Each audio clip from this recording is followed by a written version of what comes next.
Kera kwepanka baliyo bamukutana webuuza bano balagawa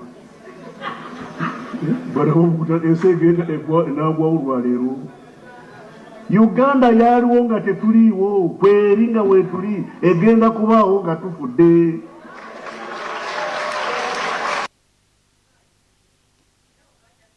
Yes, all right. Oli ku Yugi Update Civic Osinzo Bango otuwuliriza wano wenyini tugenda okubeera nga tutandikira gwe mukwano gwange ali eyo ampuliriza. Ebigenda maaso mu byobufuzi by'eggwanga Uganda saako ne mu security byegenda maaso n'okubeera nga byewuunyisa era nga byeraliikiriza ebyokwerinda by'eggwanga Uganda. Wakati w'aba generals ababiri banazirwanako empologoma ebbi ogenda maaso n'okusiitaanira mu byokwerinda by'eggwanga Uganda kiba kiteeka eggwanga ku steeki era kiba kiryeraliikiriza. Mbeera ki ebaddewo tutandise n'akatambi ako newankubadde kaamabegako naye message eyo yali alina gyagirifaringa era nkiwagwira yina otutuukako yamutuukako ng'omukwano gwange ali eyo ampuliriza. Kakati ennaku zino tukimanyi bulungi nnyo ba political insiders bagamba Muhoozi agenda maaso n'okubeera nga alabanga Kayindo Otafiire ng'omu ku nnamba eziri influential mu byafaayo mu figures ezigenda maaso n'okuresistinga okusigala nga ziri skeptical eri obukulembeze bwe. Ambition ya General Muhoozi Kainerugaba yofuuka omukulembeze era biraddala nga waliwo obstacle ey'amaanyi singa General Kayindo Otafiire asigala nga agenda maaso n'okuba nga amuyimiriramu mu ngeri efaanaganako weeti. Kino kyeraliikiriza Muhoozi Kainerugaba era gye buvuddeko babadde kabwanangu. Bano babadde tebalima kambugu. Wabula we tuba tujjukira ku bigambo bya General Kayindo Otafiire yagamba he has no problem with Muhoozi of being a chief of defense force. Talina mbuzibu waba ayagala kubeera chief of defense force abeere ekyo nkimwagaliza era awo we mwagala. Naye bino ebyotugamba nti nno Muhoozi Kainerugaba agenda tukulembera agenda kubeera ng'omukulembeze ekyo nkigaanira ddala. Talinamu wadde figa ya bukulembeze, talinamu wadde ekitone. Agamba tamulabamu bukulembeze, tamulabamu bufuzi. Era n'okusinziira ku butambi bwa zaakola recently kikulagira ddala General Kayindo Otafiire wali frustrated n'ebigenda maaso mu gavumenti naddala bwe bamukwata mundu abalowoozesa nti nno Hamudi Force Hamudi balina kubeera Hamudi wa kukosa bannansi oba basiviliani abatalina musango. Njagala mbere nga nkuwa akatambi kano ye lwaki nkuliisaawo kankuwa akatambi kano n'oluvannyuma onoobitegeera byengezaako okuba nga nkugamba gwe omukwano gwange ali yampuliriza. Wuliriza gwe omukwano gwange oli ku Yugi Update Civic Osinziro Bango otuwuliriza. Kera kwepanka baliyo bamukutana webuuza bano balagawa baramukuta esegenda enagwa olwaleero Uganda yaliwo nga tetuliiwo kweri nga weetuli egenda kubaawo bayovudde bamukutana webuuza bano balagawa banaaba esegenda enagwa olwaleero abantu bwereere Uganda yaliwo nga tetuliiwo kweri nga weetuli egenda kubaawo gamba poliisi mwababadde ogenda kukwata omuntu sooka omuyota alina asuli naaba baana prima facie kukwatira abantu bwereere twakute Muhammadi ate tubazereyo nayekango tetuliiwo n'abagamba bwe poliisi mwababadde ogenda kukwata omuntu sooka omuyota alina asuli yebita prima facie case kubanga bakuwa okwerinda tebakuwa Muhammadi ate tubazereyo naye omusango teguliiwo wakwata buno banuku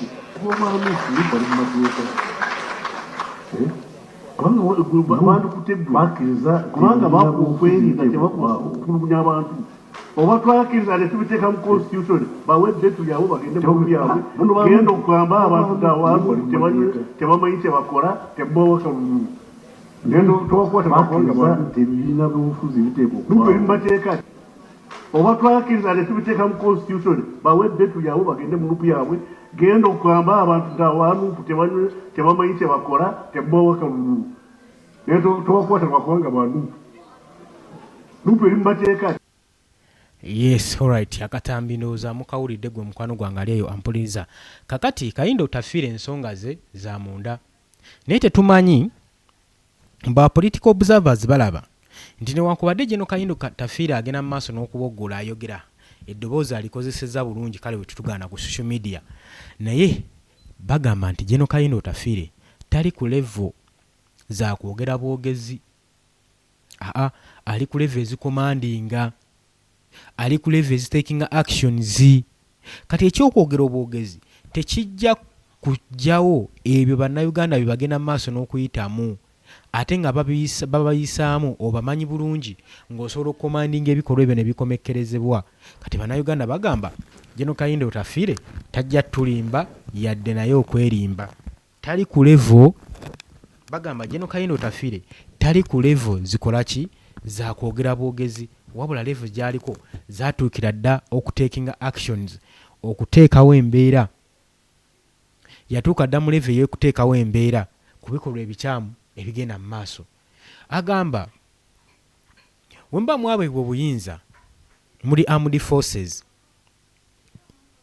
ate ekibiina kya NUP kiriwo mu mateeka kati kalawo mulekerawo okukozesa emmundu n'amaanyi okukwata bannansi abawagira ekibiina ekya People Power abawagiza asako ne bammembazi b'ekibiina okukwatibwa entakera era ng'agamba nti wano mu constitution kyateekebwamu ebibiina by'obufuzi bibeeremu era birina okuvuganya era kiriwo mu mateeka ekibiina kino ye talaba nsonga lwaki bagenda mu maaso n'okukwata bammemba b'ekibiina ekya People Power bammemba b'ekibiina kino lwaki bagenda mu maaso n'okukwatibwa lwaki bagenda mu maaso n'okudetainingibwa olw'okubanga bano balina emmundu ye abagamba nti ekibiina kino kiriwo mu mateeka ate era constitution akirambika bulungi nnyo okubeerawo nti gwe woba toyagala kibiina kya National Unity Platform genda eri mu bantu bagambe nti ekibiina kya NUP temukironda kiriwo ekiti newo ekinewo ekiti balonde ekyammwe athani obakwata okubasiba obusibi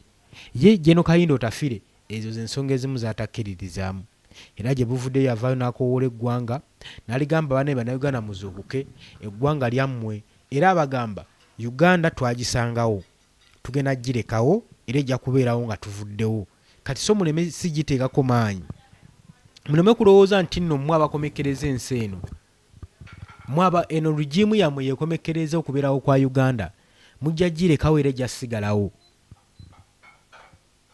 bino ebigambo Kayindo Tafiire yabyogera omwaka oguwedde naye ate kaakati bikoze ebyafaayo mu mwaka guno oluvannyuma lw'okulaba bigambo byennyini bye yayogera nga abakomako nga byagenda mu maaso n'okwakitinga nga gavumenti yenna eyisa gyegenda mu maaso n'okweyisaamu kitegeeza ki kitegeeza General Kayindo Tafiire yali amaze okulagula naye newankubadde ayogedde kino tekyali tekimala oba oliawo nti waliwo actions ne command ezazirina okuteekingibwa nga ye Generali Kayindo Tafiire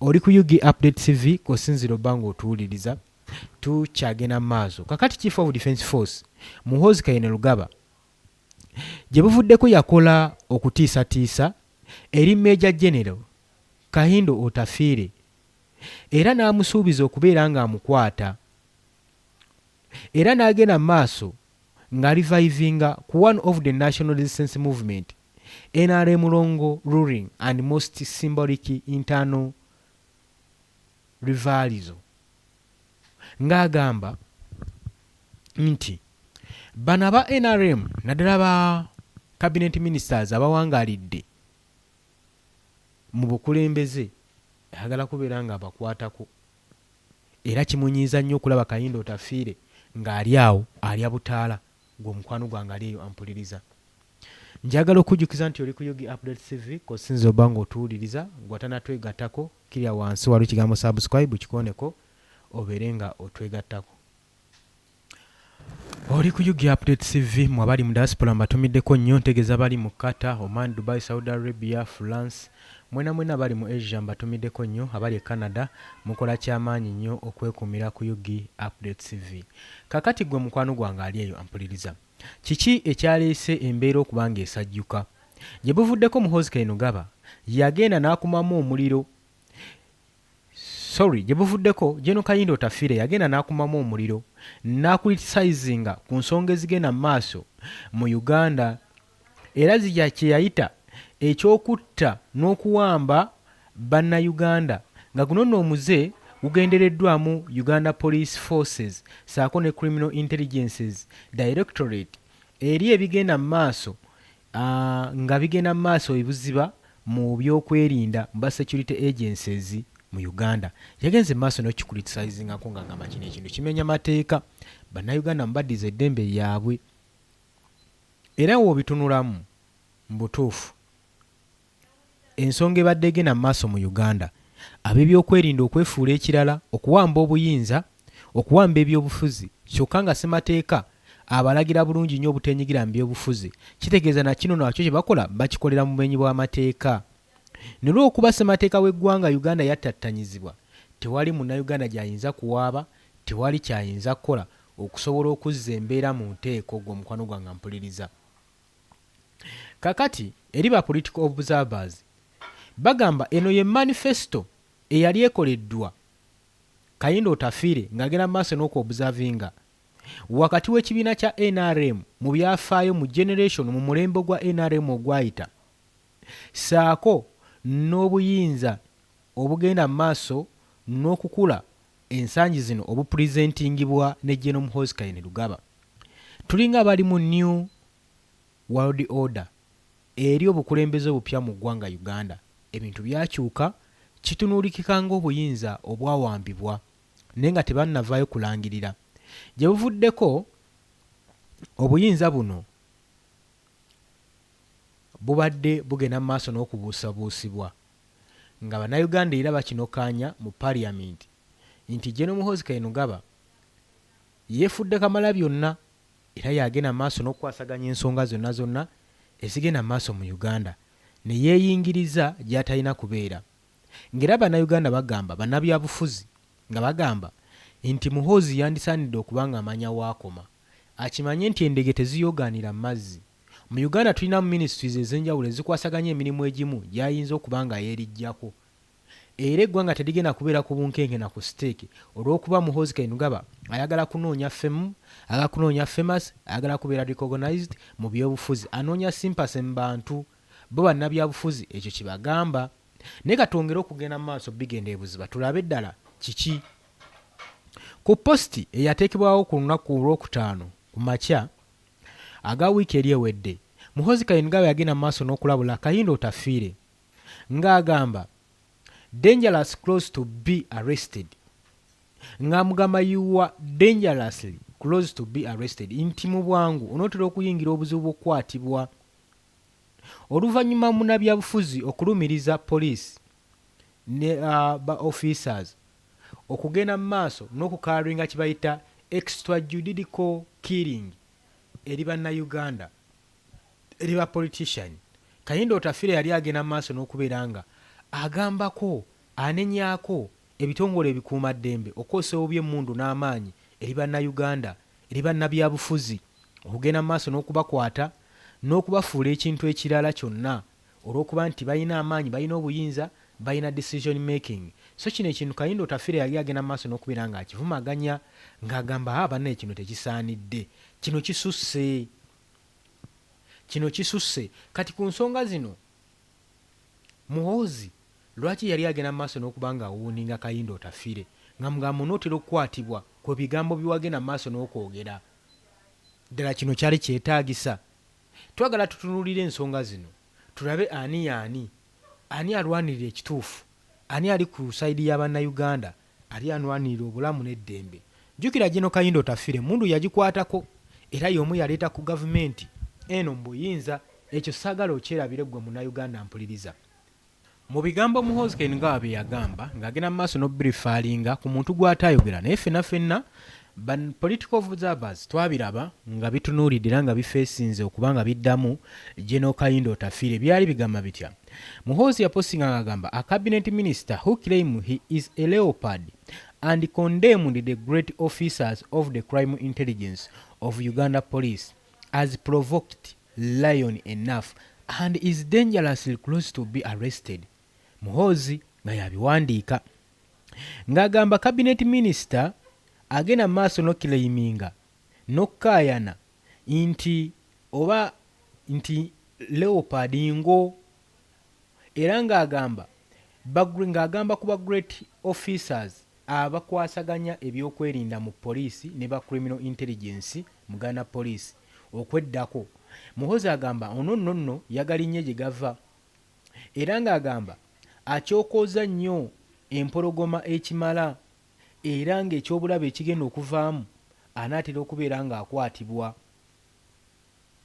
Leopard eneetera okukwatibwa. Byabadde bigambo bya Chief of Defence Force Muhoozi Kainerugaba.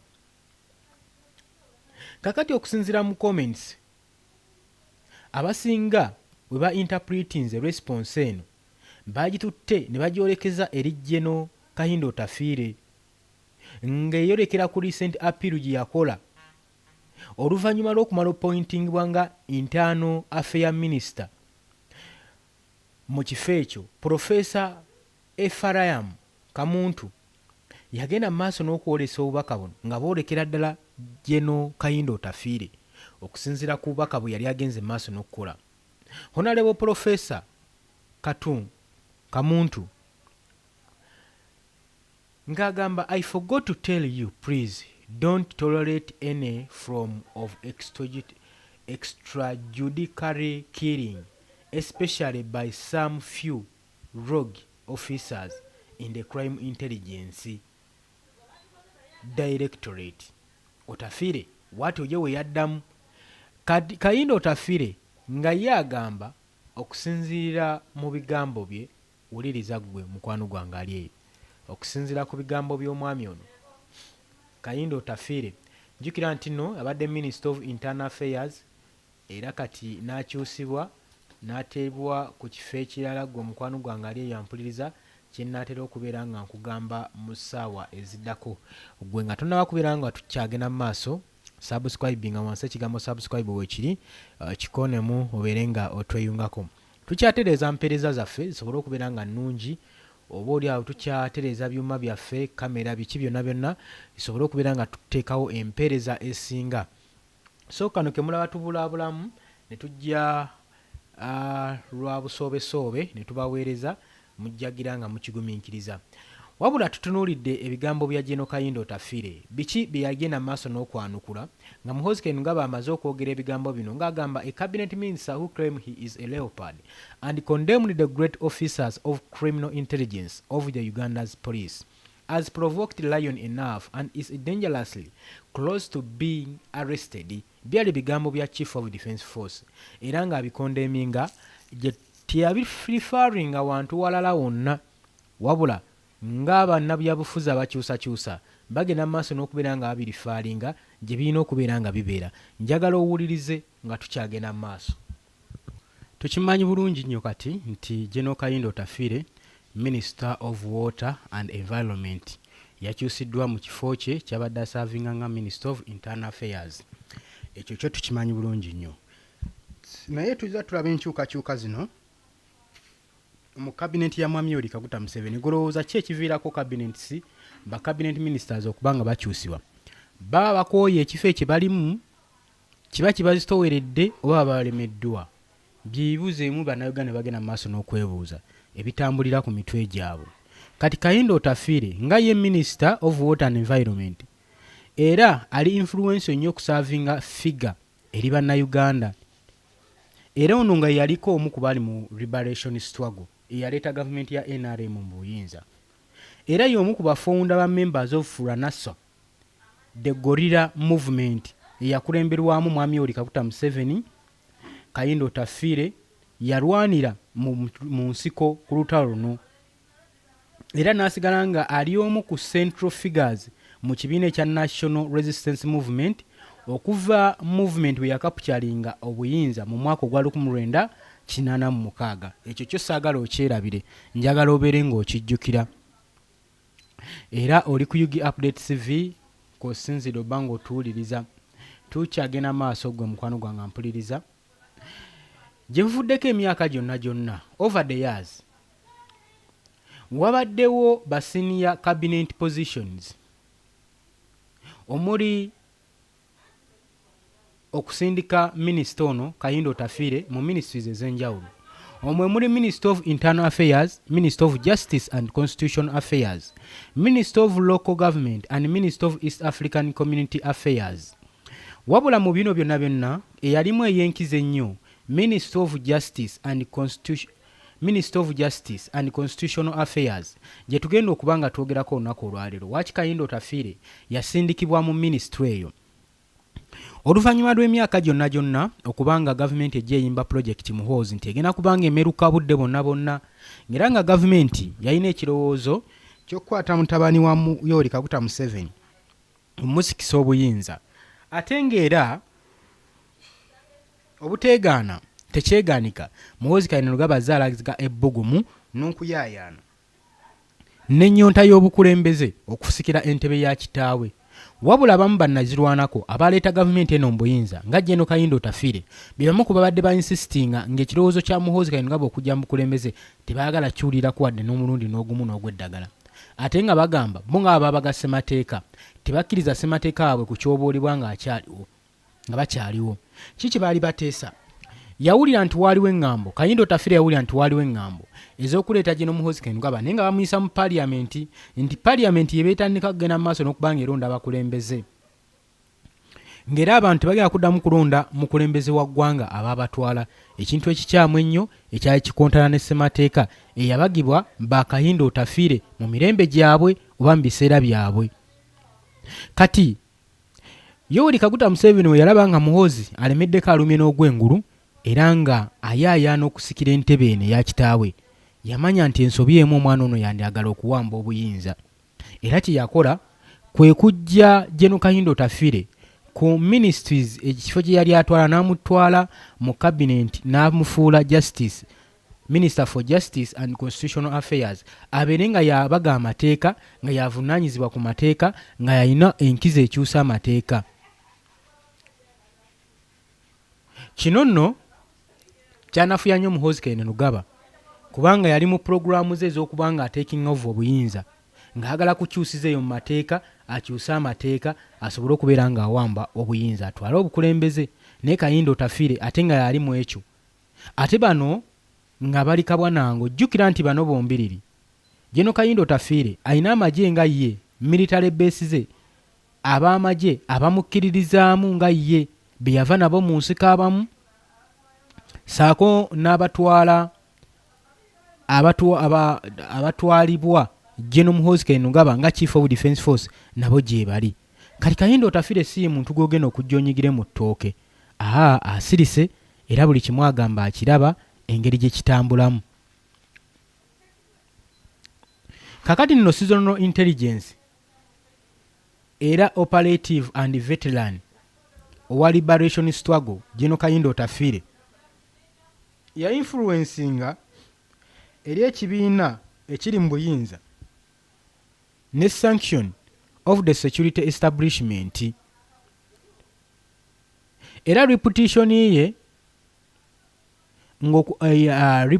okubanga ateekawo ideologies okubanga afuula ekibiina kino kya NRM ekibanga kiri most respected era n'ebiseera ebisinga okubanga kitiibwa byafaayo by'abano abaami. So Muhoozi Kainerugaba ku side eri endala ali presenting answer eri generation of the power within the government.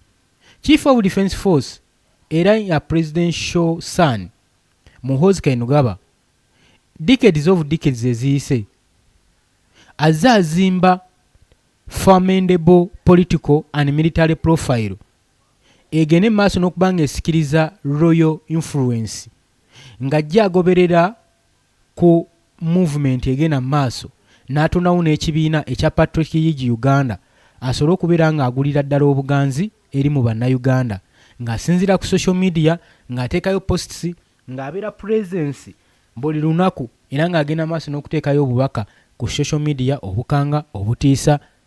Kino kimuyambeko okubeera nga ajja mu bantu okugaininga confidence saako n'okufuna sympathy mu bannayuganda kyetutamanyi nti oba bannayuganda baakimu oba baakikola.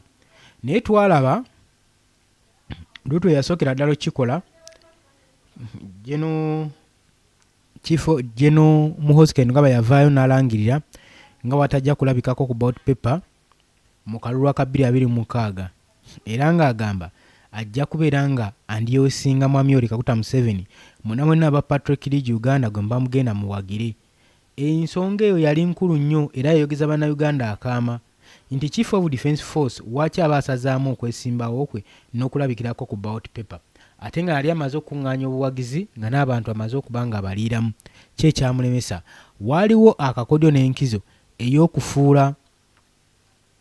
ey'okuwamba gavumenti ey'okusikisa Muhoozi Kainerugaba ng'amaze okulaba nti no simpase n'okwagalira mu bantu tekuliiyo wabula okuggyako okubasibako obusibi abantu bwe bakimanya nti no tebijja kukola mu bakalulu ne bateekawo amaanyi mamuwa decision making yalagira yakuba yatta. Kino kibayambeko okugaininga interest ne publicity mu bantu mu bannayuganda. Oli ku Yugi Update TV nyongera okujjukiza gwe atanatoyongako kirira wansi waliwo ekigambo subscribe kikoneko obeere ng'otwegattako. Kati nno ba political insiders bagamba Muhoozi nga gy'amaze ebbanga ddene nga alabirira Otafiire era ng'omu ku number of influential historical figure era abagenda maaso n'okukwatira resistinga eri obukulembeze bwe. Muhoozi Kainerugaba agenda maaso n'okubeera nga asirikira mu nfo gy'ali n'okuba nga awuluguma ng'empologoma. Agamba what come may ekijja kijje eno entebe y'obukulembeze nteekwa gituulamu. Newankubadde senior NRM figure bagenze maaso n'okuwa divide n'okonfrontinga Muhoozi ebyobufuzi bwe engeri gye bikulamu. Abo bannabyafaayo abasinga abali under comfortable ne gye balabanga attempt of personalized sanction politics Muhoozi gyagenda maaso n'okupracticinga. Okusinziira mu gurupu Kayindo Otafiire agenda maaso n'okuregardinga nga most influential voice eri mu cabinet minister eya mwami Yoweri Kaguta Museveni. Wuliriza. Oli ku Yugi Update TV nyongera okujjukiza kakati nno okuyimirira kwe mu nsiko nga veteran ng'okusavinga ebbanga eggwanvu ennyo mu magye era nga bagenda maaso batunuulira ku kigenda maaso kye bayise considerable weight within the sanction of the ruling establishment nazo bazitunuulidde. Agamba he will never be a minister again. Ebyo bibadde bigambo bya Muhoozi Kainerugaba ng'agamba he will never be a minister again. Okukomba okudda kulya nnyina tajja kuddamu kuganya minisita ono Kayindo Otafiire addemu kubeera minisita gwe omukwano gwange ali ampuliriza. So ebintu birungi si birungi gwe omukwano gwange. Njagala owulirize nga tukyagenda mu maaso. Tulabyeko wano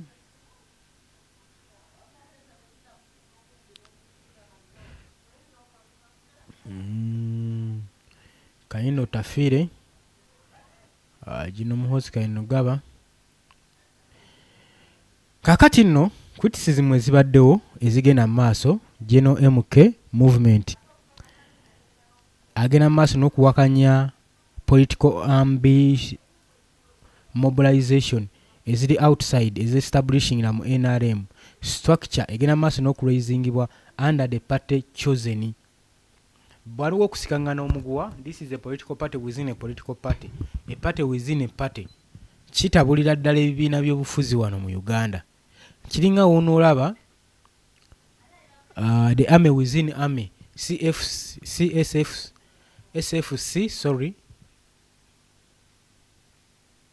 SFC sako ne UPDF olaba nga bukontana kutono era bano abasinga bagamba nti aba SFC batujjako emirimu gyaffe ffe nga aba UPDF tetukyalina mirimu era bagenda maaso n'okkuba omulanga bakoowoola naye nga bino byonna ebikolwa bibeerawo oluvannyuma lw'okulyamu banno olukwe n'olowooza nti nno gwe okwemaliriraako kujja kubaako ne gye kutuusa gwe omukwano gwange ali yampuliriza. Olw'obudde munzikirize nze nkome wano mbadde ku Yugi Update TV nga kwe musinzire okuba nga mutuwuliriza. Kaakati nga bulijjo Mawanda Medi webale kubeerako, Kato Joseph webale obeddeko, Emmanuel Baguma webale kubeera ku Yugi Update TV. Omuli omulala wano Chitisala webale kuteesa. Anonymous Pora webale naye kubeerako. Mwebaze Simon webale kubeerako. Kakati nno olw'obudde munzikirize enkomekereza olunaku olwaleero mbagaza olunaku olulungi mweraba.